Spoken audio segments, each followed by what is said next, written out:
Welcome to Rabboni Spiritual Research and Divine Medical Laboratory. God Himself has anointed His minister of Christ and the dispenser of the mystery of the kingdom of God. A spiritual hospital, Nyankopon kasa na ebue. Oko hospital, wechi yare bi haw, ohaw bi haw, biribi hawa. Ubaha ne ekoso no obede di akire abodi a onyame bon ebi ni nsuo epo samanfo ne nyama wo ho ye densen nipa nkasa wo ye honhom ene honam fam eye wo na wo de abaifo na de kohye wo munsa enti yare bi wo ho a obekọ hospital obechia ato ho aduro obeya enyeye. We search for both visible and invisible and transparency. You don't know what is here. And through the Spirit of the Lord, we can able to penetrate, to see. At the same time, we can get into the what? The transparency and see what is in this one. And come home. Oh, yes, Christ. Amen. Not a grief for a loss.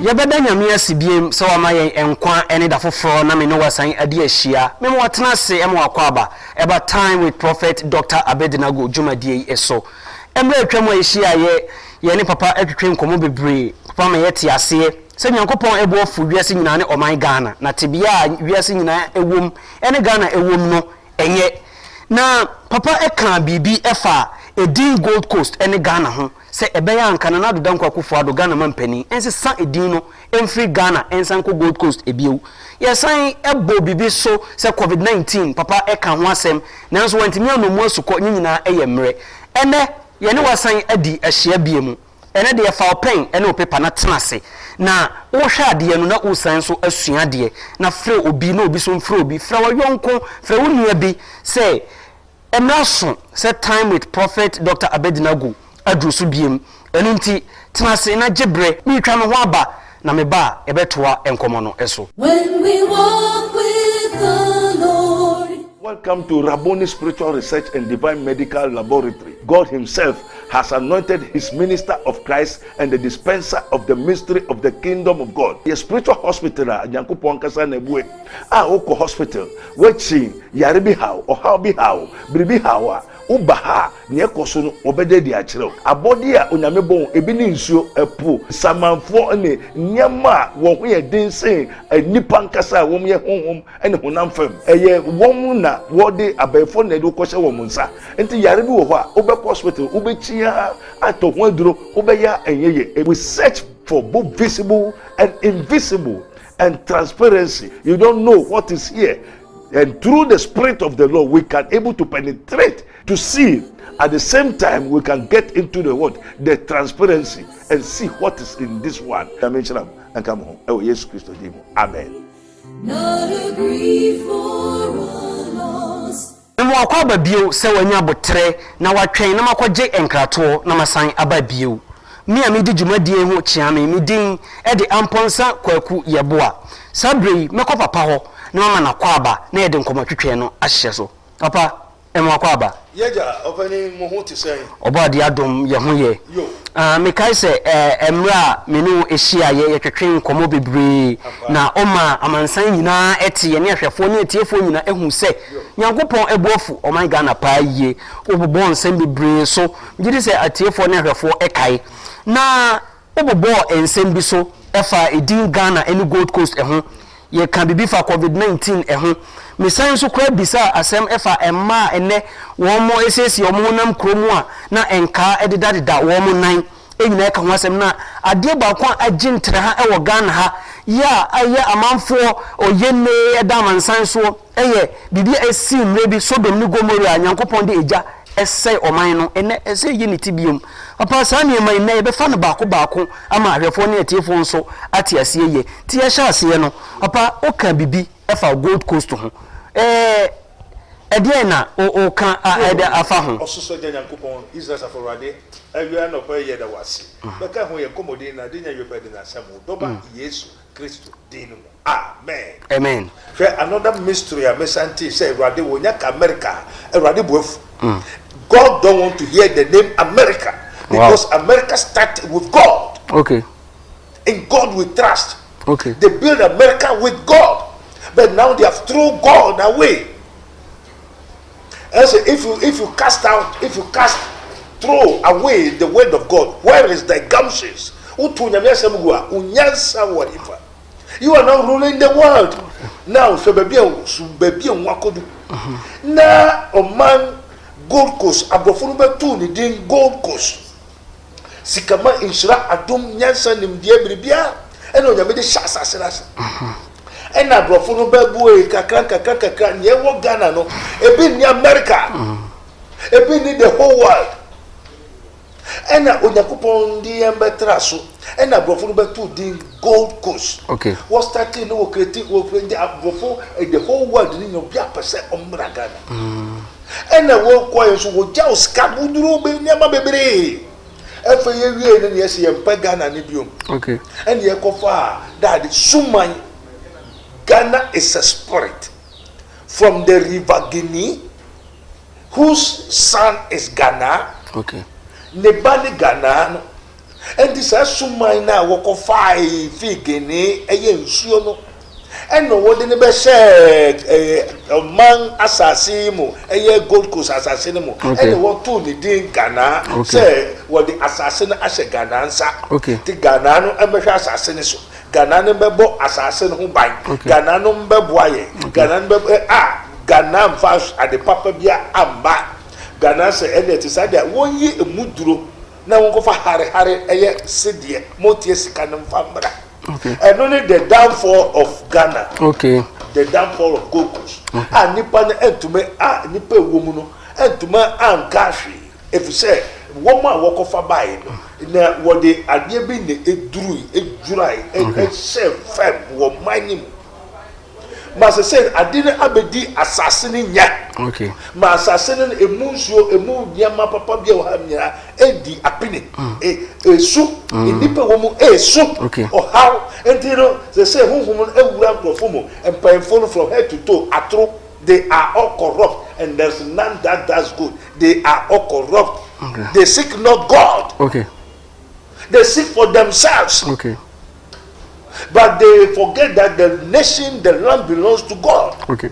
And the radical say 1 year sad no free her. No be a woman to me obetuma ye ni nana adu dankwa ekufu ado. Say the radi say yembom pa man mayen man interest. The radi we to be yem or we to be out the fat nesu aye aji o man what assassin no. 2 emu gold no emu japade no. Okay. Efi ahoho ne nsem. 3 enipa na ewo mu no so no. Oh, na mekufu ado so ajiye efi ohia eka obre amane oye ne apenisi adebia ye bonya mesubuo wo mrepo anya ye hie nyina ode amaye. Okay. And the kufu ado owie adwuma ne ye enye only free HS no. Okay. Owo adwuma ye oje asase no ama Ghana fo ye Gold Coast no ti dem bi opebia otumedito. Okay.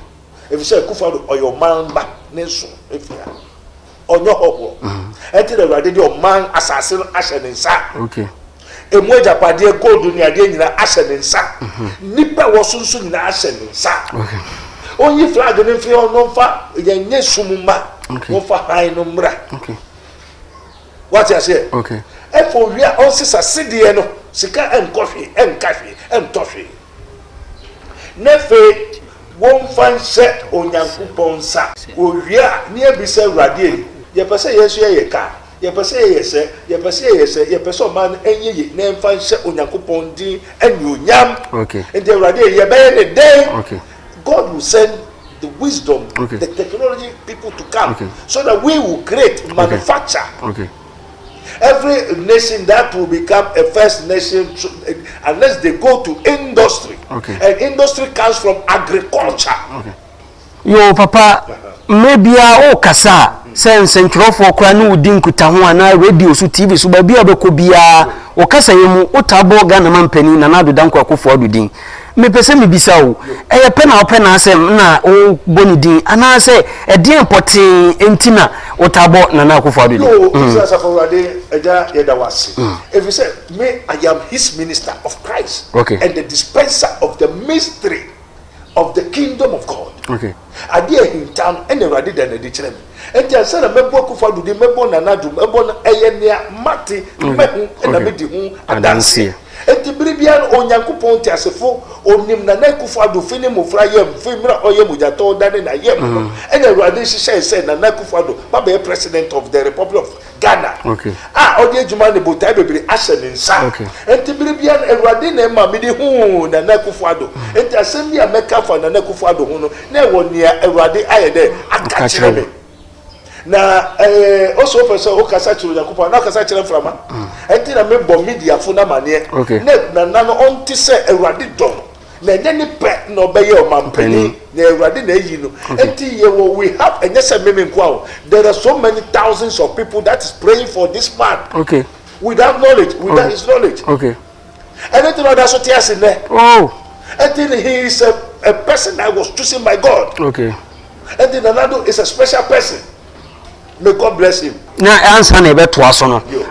We dey atiefo ahwefo. Said Papa Prophet Dr. Abednego also for pani oda the Kingdom of God Ministry International safo ano. Ebre bia said okasa obo Ghana man pani na Akufo-Addo din.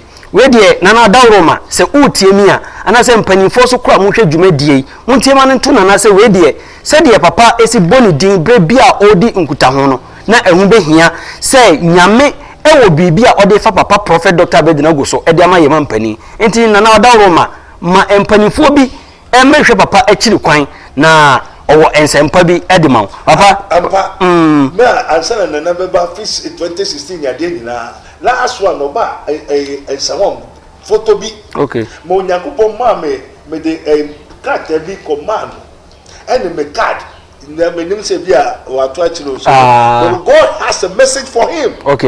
He is a servant of God. God have sent him to come and deliver the land Ghana, the people of Ghana, and the minerals, the property of the state. And Nana is not a common man. And this is a mechanic semuna me boni dia. And when you make who mati, and I mean the who dance here. And yes, papa said Sabria said the Okase said the Uche de Yankupon and Wakasa afa Yamampani. Nanya what dreamuno.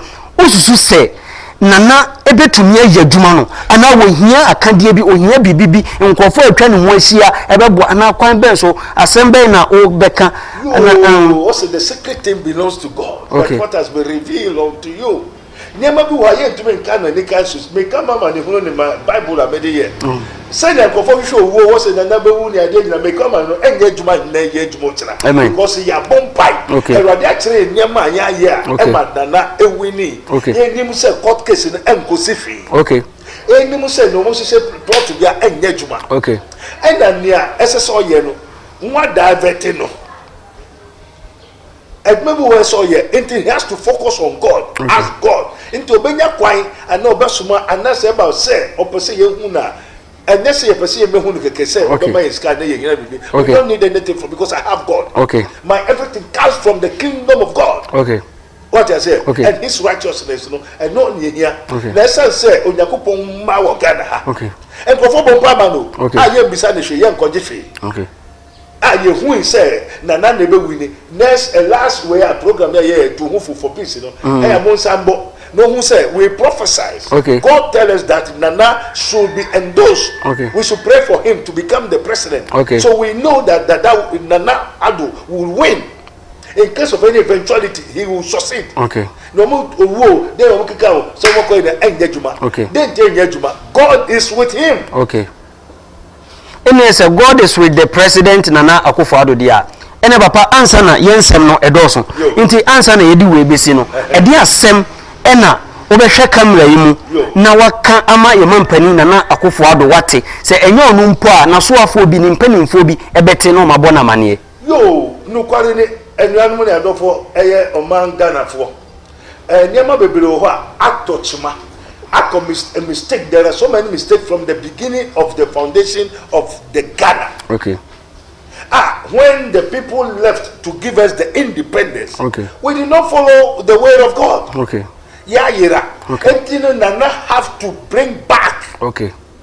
Nana have to bring back the land of Ghana to its part. Okay. On financing the question on Mesusoso and Mefuaso. Okay. When the Americans on Mesusoso and Fuaso. Okay. Now, when who say we are bonny, no, it should say it. Okay. Baby, if you do no, he say, oh, here, Christo. Okay. Okay. You don't need anything. Okay. Christo said, his name must be written in the book of life. Okay. Upon all that you have in this world. Okay. Now, you are told in the book of life, one, you gain nothing. Okay. On Friday, one theatre for Uncle Baby, Uncle G. White, Uncle G. Tumi, Uncle G. Bambo, so Uncle G. Biribi, and you no man no betugwa or the betugwa. Okay. What you say? Okay. Na then theatre will be a because a rather catches a woman who professor near Daniel. Okay. In Ada. Okay. I say, if you gain the whole world, then you lose your soul. What profits a man? Okay. One, Nana, she must see to it that his name must be written in the book of life, Okay. not the Guinness Record book. Okay. The book of life. One more Mukana Nahu, are hindrances. Want to be man the direction. Okay. Nana, a mistake. They have to tell him, they have to point him. Okay. Because he's a son of God. Okay. And then Nana, so be a Yeska, Obia, was the minerals in the soul. And to boa corruption, Oboa no one car, never been such one so now this can one J. As I say, up to now, only probably no one and now watching this car. Omaniska was and yet not only president of the Tok, president of the land, president of the people, president of the property of the state. Okay. The coffers and the bank of Ghana have to be what? Rectified. Okay. Some fabrican to 2 years. Okay. Now on second and to hold sign. Okay. Say, yeah, all buying in your year into 1 year there. 1 to us. Okay. The president Biara the state of the Adibia or minor Japade. Okay. The property of the state. Okay. That have to see to it and put everything into book. Okay. And then another word, Yo. okay. We are acquiring school no year. Hospital never be below on yes. No. I think Ungas or yes or yes. Okay. Ene papa na me ntwawa no na mom ye mre nti ensem no so dɔɔso ye nka yi nyina enne ye bɛkɔ so de biesie sɛ da foforo ye bɛsan kama ahwɛfo ne atiefo ate na ɔma hu bi na mom ne korakora no britie wa bi bɔne tofa sɛ ye onana akofo ado Ghana mampani ɔsesa di na free Ghana akɔ Gold Coast no ɛho asɛm de twa to okora kanetiawa ne yɛnkɔ ye next Yo, na papa gusoka ye a number 02085995576. okay Sambo back.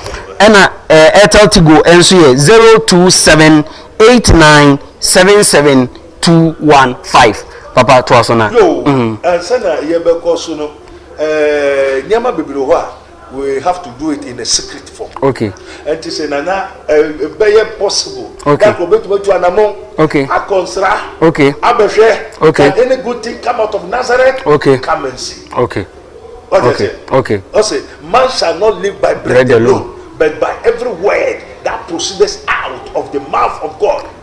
Though in this dispensation there's no truth, but when God is there, the truth is there. So the law came by Moses, but the truth and the grace came by Jesus Christ, okay. the Son of the living okay. God. So okay. he is the Alpha and Omega, okay. the beginning and the end. Okay. We are telling you the truth. Okay. So don't play with the thing. If you don't know the thing, don't sit down and talk. Okay. We are teaching you the thing that you are playing with the thing. Okay. Na nyame nhira no nkan ho ewo Yesu din mu dia na me koso aka was a time with Prophet Dr. Abednego osofu pani a order the Kingdom of God Ministry International asafo ano asafo yi akira kwan ewo appointment mu Eastern region and sawamu adu agiri owuraku papa sabe ye twa ho aba na ansana no yenhwe video we mu ene ubehu se oba bi address se okwa yio se okwa asori o se ayefuhia se onamfie kwakora wu se na chen edane nan ene ubehia bema na ohye asomade se eye life foforo na afi na abaga na hawo se eye sunsum bi nso na eye sawo papa wadaroma ona wunim sunsum mu ensem wei efiri he na esunsonso okora ne den tena wafidie no ne ntwa homra yakoba papa ebema ye emu nkyeremu metwa me ho agenkrato abasisi a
Tinkrato yasan ababio na mumida wase se wanya botre na twen na so ohwe na utie time with Prophet Dr. Abednego sa papa yi eye odihunufo okyerɛkyerɛfo ofutufo nyame nipa enwosrane adom tumi bebre ɛwɔ so na ɔte asɛm fra akiri na ɔhwɛ ade nso eduru akiri paaye papa yi asoe ɛwɔ ensawam adu agiri owuraku ɛwɔ appointment mu na se Eastern region hwɛ wokasa fidie na ase numbers na etwa gu ono fa phone na frɛ papa ba bia wo bia wiase fa number bia frɛ na wobenya enhyira na akwankyerɛ ne atenatene bebre afiri nyankopɔn edifo ho numbers na 027 89 77 215 and answer 020 85 99 576 yako papa ho na yene na atwetwe enkomo papa mo akwa babio eja yedase na ansa na yebekọ akwaje enkrato no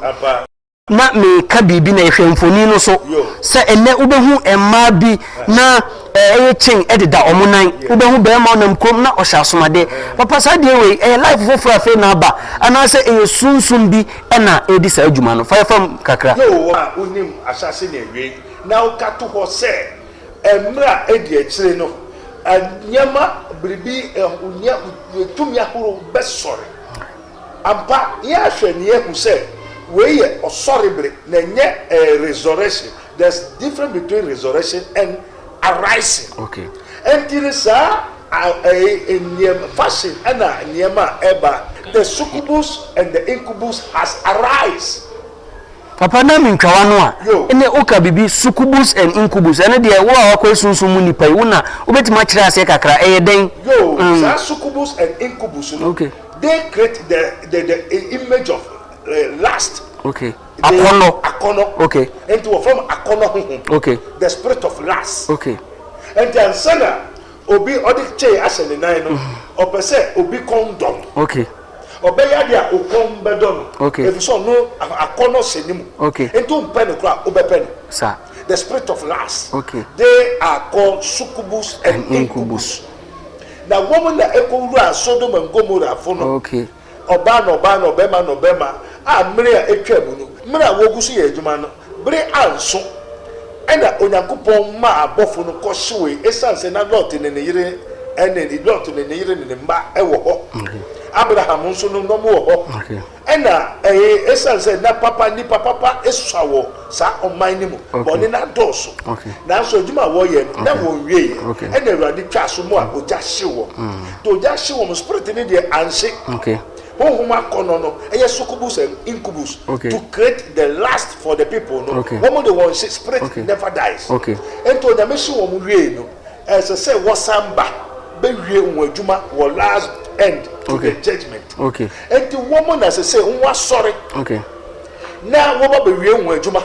And this I say no one now, and I want it. Uma hu kwaya. Na wa chiro. No wa bogura. No dia dina sha ohene. No dia sha waso. No dia sha onai. Send your bema nkrofo eni beji wo ade a enye fekura obi hu a na ko ado okay na ko ado obi ni ni wei no mo nam sa nti no obo hu obema no nam no toto ne to se wo sa ko echi na sum se wai obi se o se ye de hweme nsemoja ya Yesu be wu ji ye nyina wei ho okay as I say what start government in makwan obi a wo be chire no na sum why? Because I don't know about the Sherman Samoja. And they say soldier for the police for and now a woman one number to want to. I want to say, well, your member now, your man. That's also video internet now. Woman, you know, a member Casa will be here, but more of Beman Casa, no, you know, and this are not in them. They have to give command to slap them. So if they have to give command to slap them there, na papa said they will chill in the cemetery. Chen ya obo say e ma de toto omo nan na mema bi hihia asomade e no na atwetwe sa gay ne homosexual sunsumi bi abaga na ya na. Okay. Say adeno they say honhom aba wo be ye won aduma. Okay. And they be so accept won agye atum. Okay. And won be at the papa. Okay. What I say 87 won ma command na nkrofo nam. Now what they say we oba now they are to na ya and one say they talk to him. They say woman ye Ghana, thy Ghana country, thy home, thy country, thy home. Everybody can correct everybody. which means love thy neighbor as thyself. Yedi ye juma. Say o ye bibi na nya, say me ho kwa say me de. Catch it. Say so obufu. And say o ma wo pass sa law no. And no beba the ministry of theosophy. The ministry of theosophy and no say na na do Akufo-Addo o critical the ministers no ho. The ministry when appointed so otiso when you be briefing no ko be interest on ko be juma bi no me. Yo papa me te ase na yeguso atwetwe nkomo yi. Yes. Sa dressing ya na se life wo se den abaso ya ene oba kwa asore kura na chen edane nan be ma etimi kwa asore na asomade ehye no na che se eye sunsunbone na de sa ni mo ba na che se sa asore ho no nyame tumi eni wa na eye no kware ese sa de ni na eba osofo ontumentia asore mba ontumengwa awom enye so be fa ba dua na o de abowom ti se ne na no mehwe TV na ebenu kuta sekai dade kutokuro ese wo twobo nsam wa asore dem no Yesu Kristo be twa aba ampa o de aba agu ankrofo asore dem o say my house shall be called the house of prayer but ye have made it a den of thieves and the ababa na oba asore no osofo no kuta honhom papa na kuta Awurade Yakobon Yesu Kristo na afre na asoma na obetia sa ababa na o Kristo ni na wa hye nyama eye we call it the information of fashion. Information of fashion no ya ye nyama bebre efipo na se sukubusu no nkubusu ni bia na eyo no wa dia ba wiase na woton atade bi ho okoto atade ko so bompai gusu say okoto bia na obompai gusu o say thou shall not eat anyone who has an evil eye who say nipa yo bonsama anaso be fo a wo boni dia na dua ne kura ye de ento edi Entine sa sorry ba Kristo ni de che ato ne na ya ese so for na frɛ no to ne fu what you say enti won so wo ho kwan say utu ne fu say sa de we is dressing you fa nko asori dem what you say na member na wa ye wo hu say won so she ka we no won ma police fu so da for kwan say sutro no emfa nko street so baby a jantra fu ne tutu ne niam no won ko hwe oyoba won ja no what you say ebi oni adwuma ye ti na oye e bible kura mu no tutu fo wom what you say and then say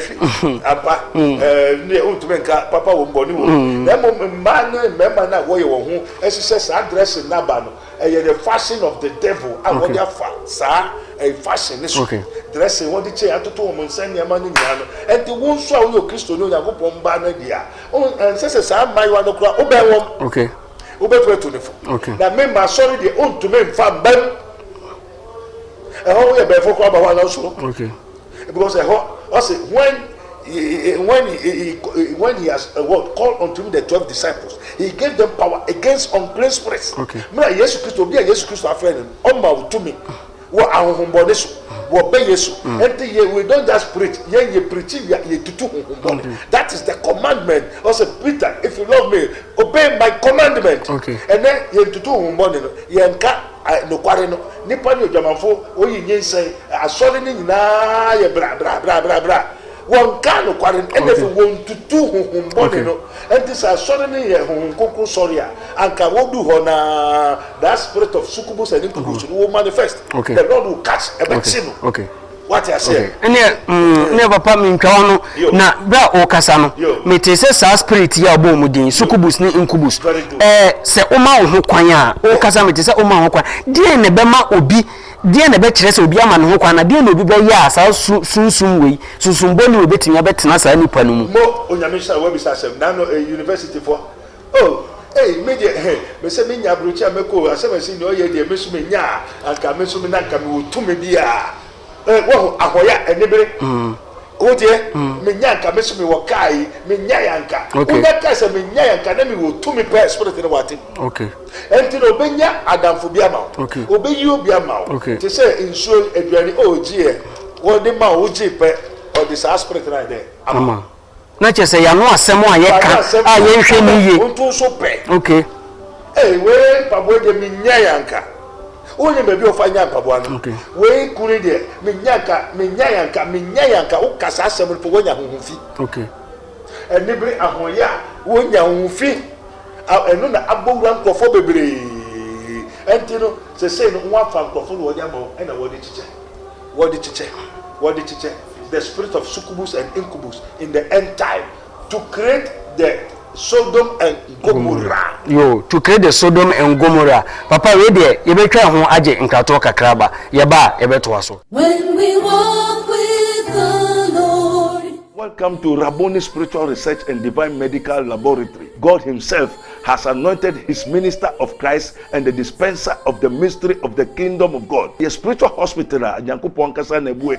Oko hospital, wechi yare bi haw, ohaw bi haw, biribi hawa. Ubaha ne ekoso no obede di akire abodi a onyame bon ebi ni nsuo epu samanfo ne nyama wo ho ye densen nipa nkasa wo ye honhom ene honam fam eye wo na wo de abefo na de ko hye wo munsa enti yare bi wo ho a obekọ hospital obechia ato ho aduro obeya enyeye. We search for both visible and invisible and transparency. You don't know what is here. And through the Spirit of the Lord, we can able to penetrate, to see.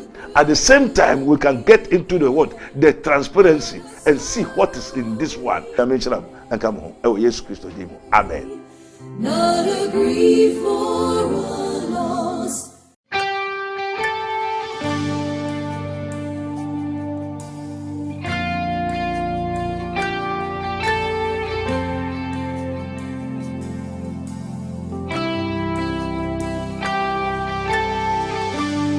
Wedia ahwefo ne atifo medamase semonya abotrama twen na magye enkrato aba yeguso ene papa prophet Dr. Abednego twetwen enkomo efa Sodom ene Gomorrah eye asunsum a ebe fanipa enumum ema obosa ebraboni papa akwa babio yaje enkrato aba Papa sabre Erwade Nyankopon ye was because Jesus Christ said there shall arise queen of the south. Okay. Arise no ye nia womu be ye wa nikan so se wo de aba e wo honhom. Okay. Ade bi egusu si wo bia no asi wa nikan so na ereba be si e wo honhom. Na honhom no honhom. Okay. What and to say that they are creating 666 changing of the Bible. Okay. Blasphemy. Okay. Blasphemy ni say nipa be ka ebusu sem. E for we change Bible. We change Bible no pe de aka no ye adia ebema Onyankopon abufuso kese na ide asane. Okay. Papa say nyame abufuso kese esane no enti sa esubamboni anasa braboboni Sodom and Gomorrah sunsum suban a ehya ase tetetete yakoda ya na asan esore ebai apanti oman mu yenya empanyifo bi mo enhye emra bi entia saade no ana enunti no nyame dia fa enso say yembo dawru yenka na wiase obia ye de entie sana pandemic beba yebo mani o Erwade obia twe no ho obia sakra o we no ebe kwa ma eba bedu baby a we call the dispensation of falling away. Okay. Obonsam wa ye nyama ne sa gradual falling away ni say enam sa Sodom and Gomorrah ne so ne sa sukubu se ne kubu so falling away ni say ono ontie nyame bio onsum nyame bio oye Kristo ni kwa obejai oye Muslim na obejai oye say chese anything concerning God obe stop. Okay. And nipa beberebe fa the Broadway e kwankese no ne so ono ne mama ne papa to di ne buso say menyi by 12 years 10 years o say me trafie bio ono ankasa ko ware okoye say eno ne falling away wo ka asem kire na ontie what I say until the spirit of disobedience ever be bogura wom and no na enam so enti no enereba se say and son and social bi beba wo wiase nyina eno ye Onyankopon kasa and ebeba ma ho kwan say won so bia nhwe wo wiase nyina papa ene o ka the spirit of disobedience ho asemi na akai me asem bi a esi wo yaman Ghana mu na no ada ya o apam o central region say enmofra bi ekompo ano a say no kodware nso mu okoye den yo ena nso ahiri afa nkura ne bebre akuma mu apa mu na mu sabio wo na wonim sunsum mu ade a ohwe hu sunsum ansa na bibi say besi no fesan say already kura no ye man panya di kan hyemrato ho say ye ntwan hye ba nti e tofa bomu e de na wo ka fa ho e de na course sunsum bibi e wo akire papa ti asem wo ka wa churo say honor thy father and thy mother that thy days may be long. And ye share we have paternal, maternal, and a spiritual father and a physical father. And anyone that has grown when yasin that has grown before you. Okay. When yasin or your papa or your mommy. Okay. And Nanado is like our father. Okay. And when yakase obi an kopuano, obi an yesano, the whole spiritual aspect of Okay. Okay. And no, mofra no wi a wo ho eko beach no, nwabu emra na wo papa kai. Okay. Nanado Akufo-Addo Dankwa is like the father of Ghana. Okay. And the same okebia onyamitie. Sir. Abosumtie. Okay. Ahonhumtie. Okay. Okebia eye adwuma. Okay. Na no ba se obi anda wo man free obi anko be eye adwuma na eye adwuma. Eye adwuma. Enti sa na spirit ni nyina. Enti se na se obi anko poano. Okay. Beach bar and then the one close to the whole spirit, the whole realm of the world have hold it. Okay. Enti mo fanu wi a wo ho kwae no. Nwa tumbra. Enti se biribi ye de. Esi. Enti no ahonhum a wo ponumu. Sukubus and incubus. Mo fanu ko started practicing adultery, fornication. Okay. Echiwade ebusudie wo nsuna no. Enti se provoke abosum no, express no. Okay. Na wo be form ko nsunu, se no na mo pe. Enti mo be se ne enkoye. Okay.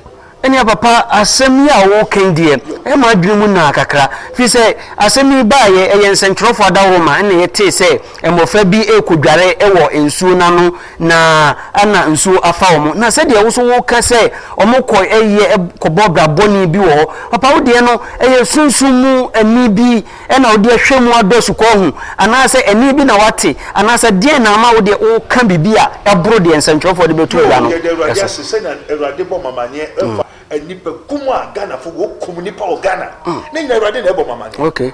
And atofo a esu yesie bi mu asori dem ye kunipa sa ma moja na dosu senia one no ote 18 people won so ko nsuo ma nsuo no eyiri wo sa adwuma a wodi no won fo buo nsuo po abodi e ho ni na eyobi fie. Okay. Obifie entinu sa na ye the spirit of the Lord and aboy amane say e mo fa no wi a wo mu wi a wo ko ho no e ye free untua hotel ka untua be entijuma boni na wo ye dem wo kodi na when the first time they have been going. Okay.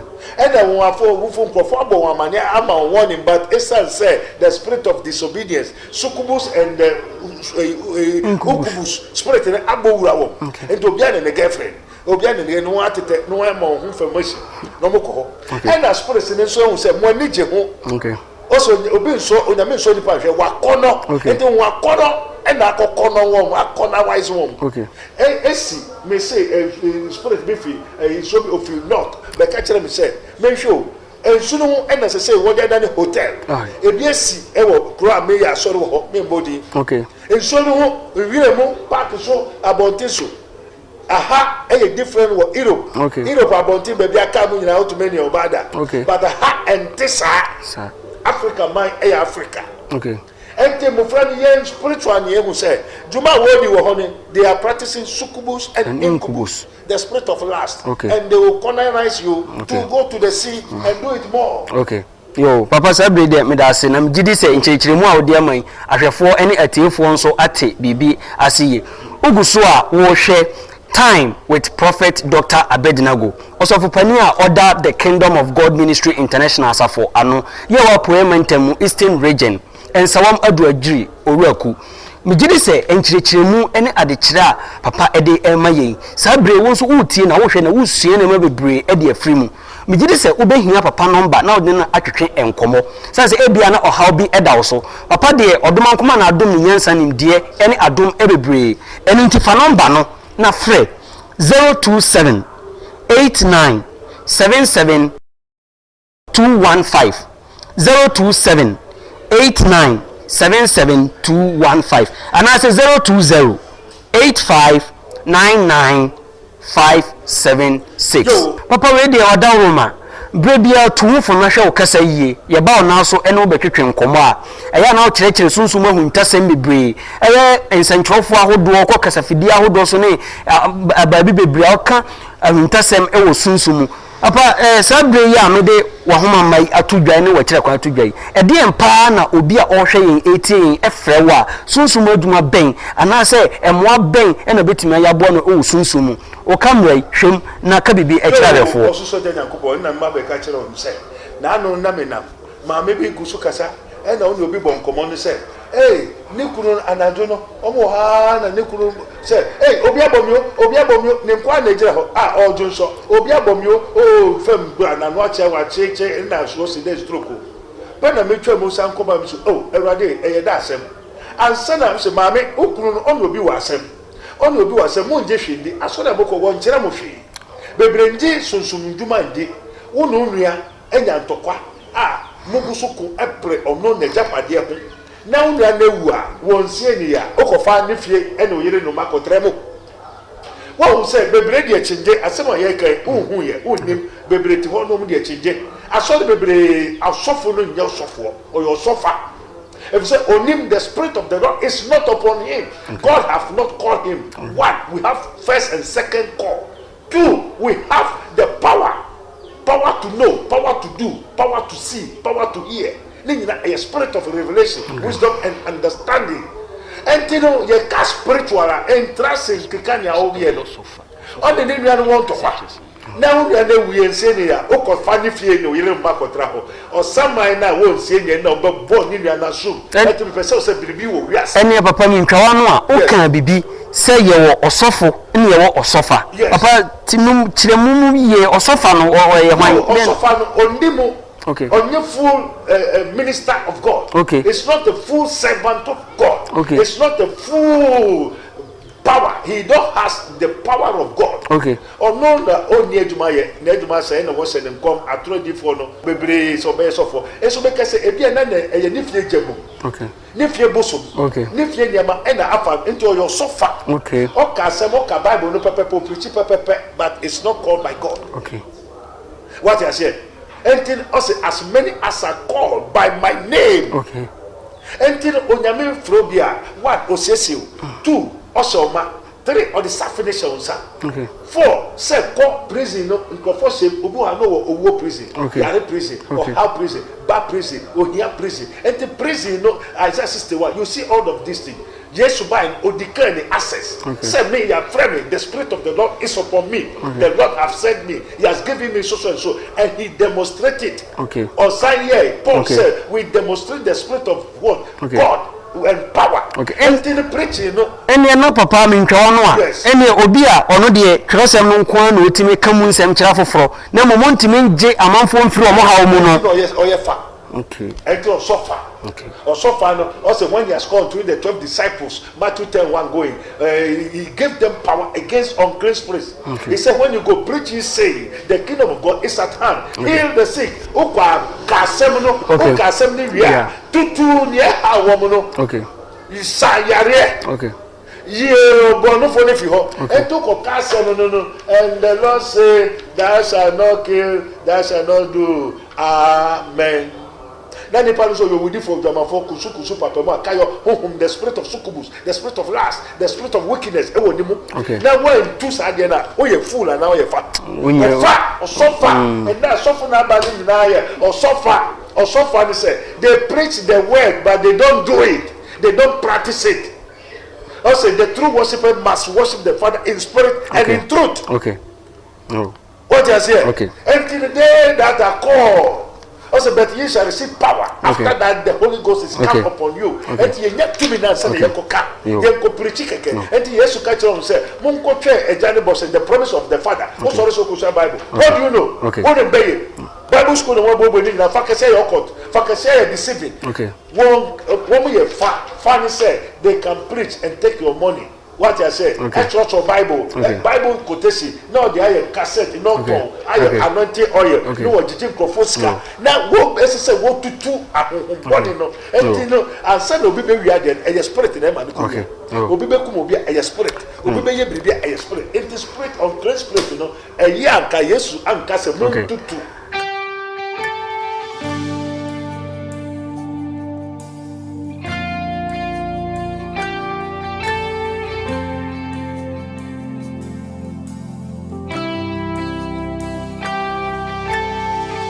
Yo ahwefo atiefo mesan emama kwaba bio e de basa dwumade yi so time with prophet Dr. Abednego papa yi nyankopon di fo soronko a odomankoma asiesie no adom nwosra ene adom pii a brane bre nyina musomfo amponsa kwaku yeboa me amede dwumade ho kyea me se me ne papa etena se bia me da bebo ne mrane se waye kontonkro wi a woda mansan komu waya asenkase a amansan ensada mu ofiri se ohaw amane Abednego ni atete a eda so no woduru papa anumu pe ahuna nsan ya uhunu no emfa ohan ensan no papa aye krado se obeboa wodi ane se obefa amatrofo no awe na kira kwan the Kingdom of God International Ministry asafo no bia ewo ensawam adu agiri owuraku ko na ni papa enkoto nchia na ohaw enye sede ana wabrabo enye sede etie biemu da enti sabre me ko papa nchen na me ni papa atwetwe enkomo tiawa afa eye abusua bia mu sunsun bia aya na eta abusua echi ensopa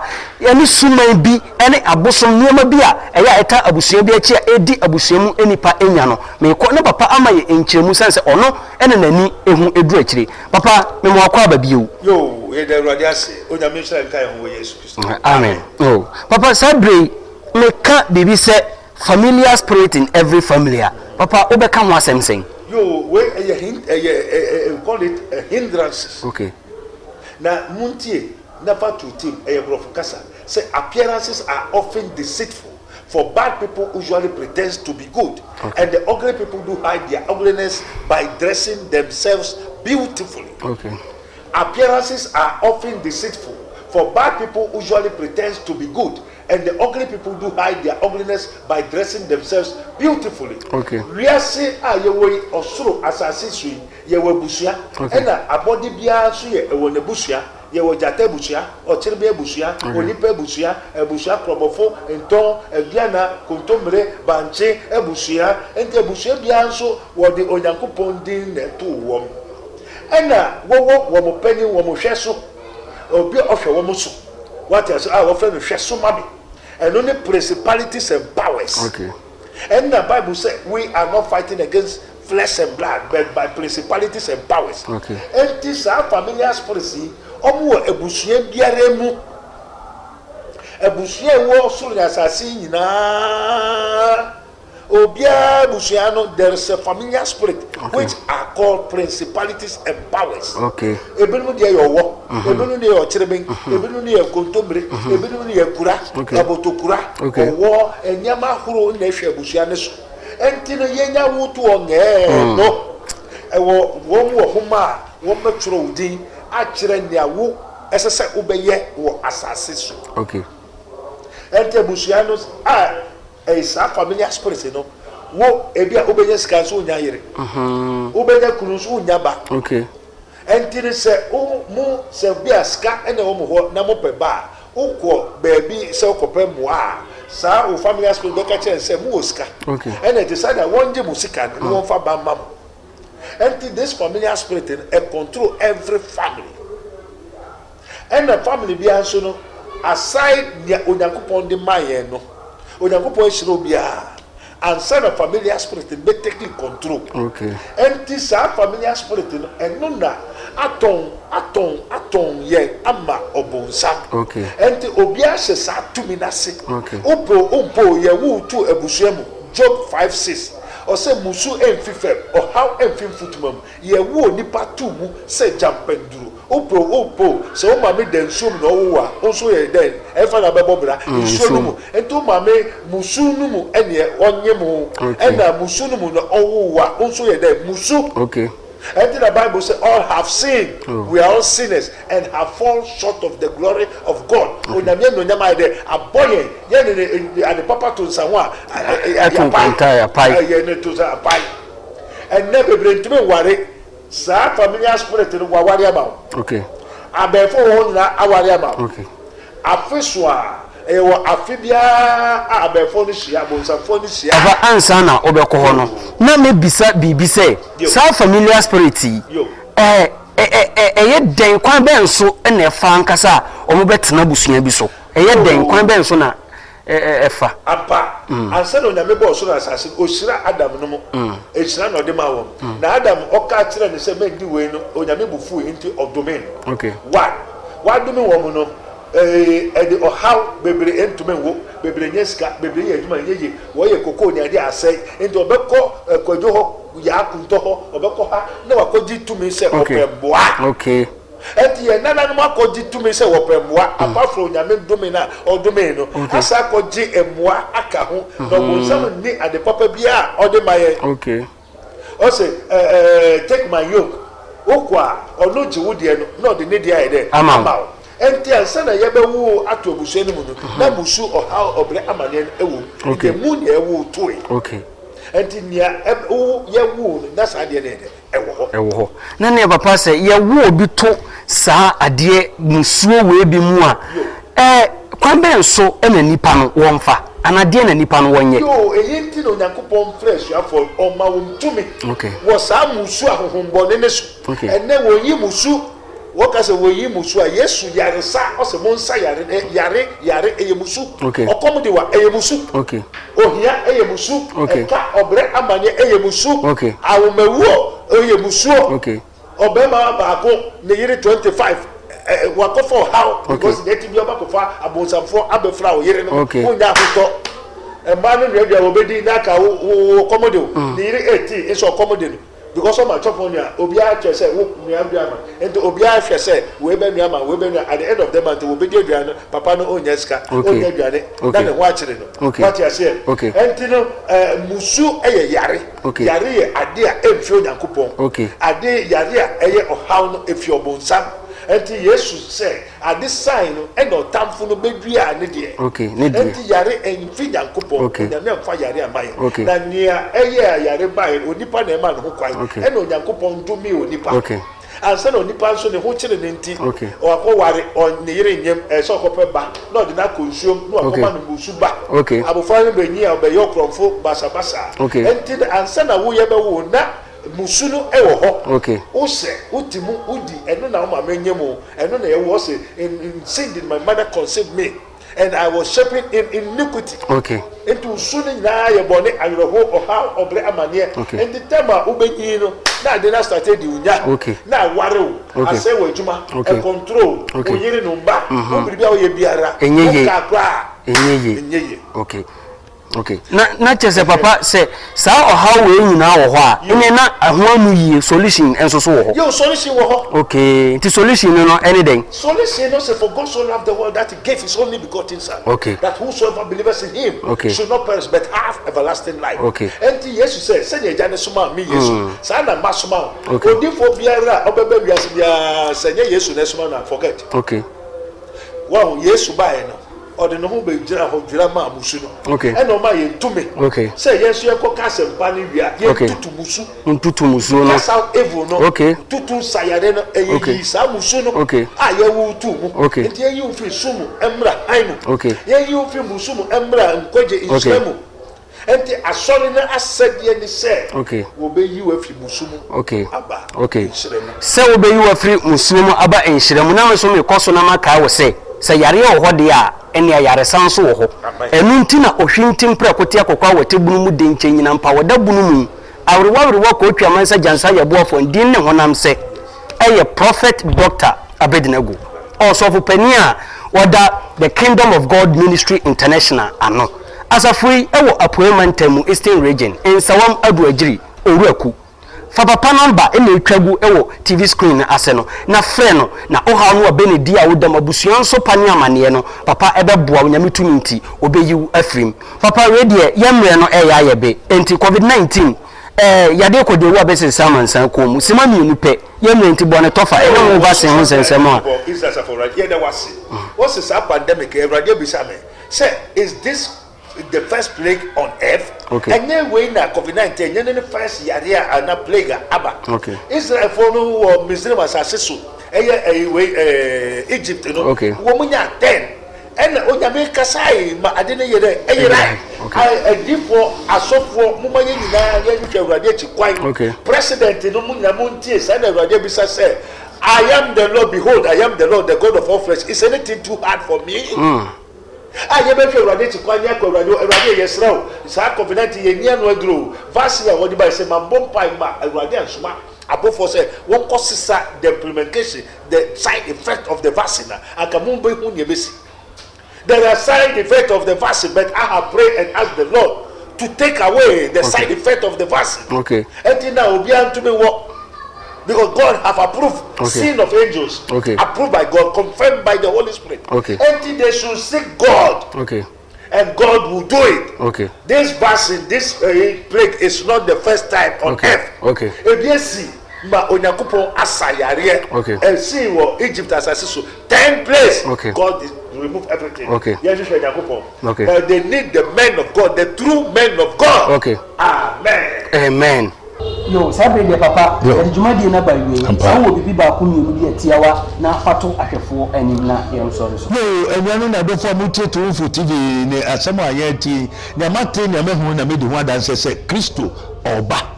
Na nyama eche se oba ni na adedi. Ena nyama ho a ereba ebe ma wiase ayedi ahoyehia ena enu achi pe na ohwim the rapture is coming. But before it coming, the falling away, there are so many things. Never be broke. Excess Christo ba. Enti na uni Christo, fa Yesu Christo so kraje nkwa. Mesra mi tofu. Say hwehwe Yesu Christo ti kwai. Say no say no Jesus, no life. Hwehwe Yesu Christo. Unya Yesu a na akanyina. To seek ye first the kingdom of God and his righteousness, and all the rest shall be added unto you. Amen. Amen.